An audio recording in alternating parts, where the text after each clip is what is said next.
Falamos agora dun proxecto de investigación da Biblioteca de Verín en Ourense que pretende pôr en valor a relevancia histórica dun estudo de fonética experimental que un psicólogo verinense realizou nun laboratorio de Alemaña a principios do século pasado. Eloi Luís André foi o primeiro intelectual que empregou o galego nun traballo científico que comparaba as curvas melódicas das diferentes linguas.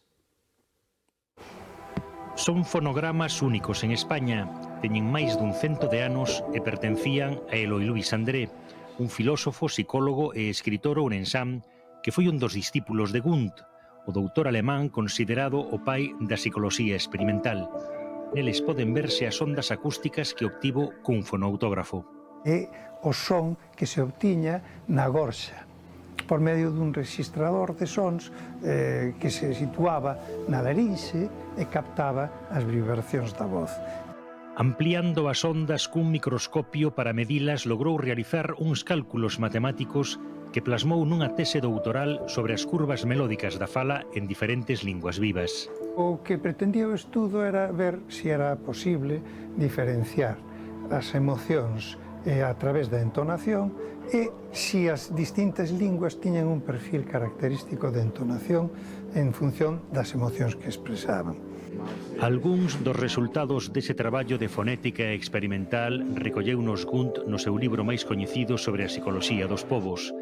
A tese de Luís André é pioneira porque usou unha frase en galego para comparalo con outras 9 linguas.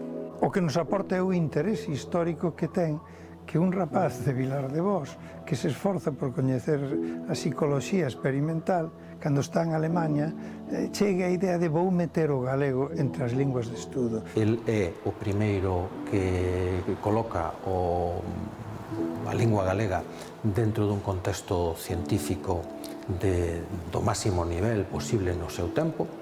Xosé Ramón e Miguel son dúas das 7 persoas que colaboraron no proxecto de investigación da Biblioteca Pública Municipal de Verín para pôr en valor a importancia da ignorada tese doutoral de Luís André. Tras 5 anos de traballo, lograron transcribila e traducila do alemán e digitalizar os case 40 metros de rolos de papel. Para que? Para que logo se poda pasar o programa informático que é capaz de extraer o son dun papel do ano 10. Dese labor encargouse o profesor estadounidense Patrick Pfister, un dos maiores expertos do mundo en grabacións antigas. A partir da imaxe panorámica obtiva do rolo mellor conservado, logrou reproducir a voz de Luís André.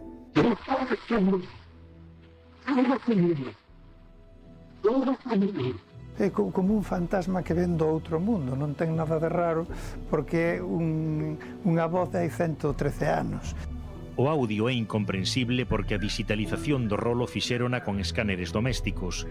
Por iso Vicente confía que no futuro outros investigadores logren que se entenda a voz.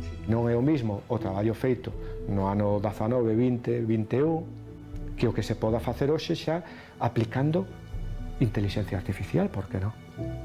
Eloi Luís André naceu en 1776 nesta casa de Mourazos, en Verín, pero tras quedar orfo de pai cun ano, criouse en Vilar de Vós no fogar dos seus avós paternos. Como nun incendio recente perdéronse moitos dos libros do pensador, só se conservan os que lle cedera antes a familia á Biblioteca de Verín.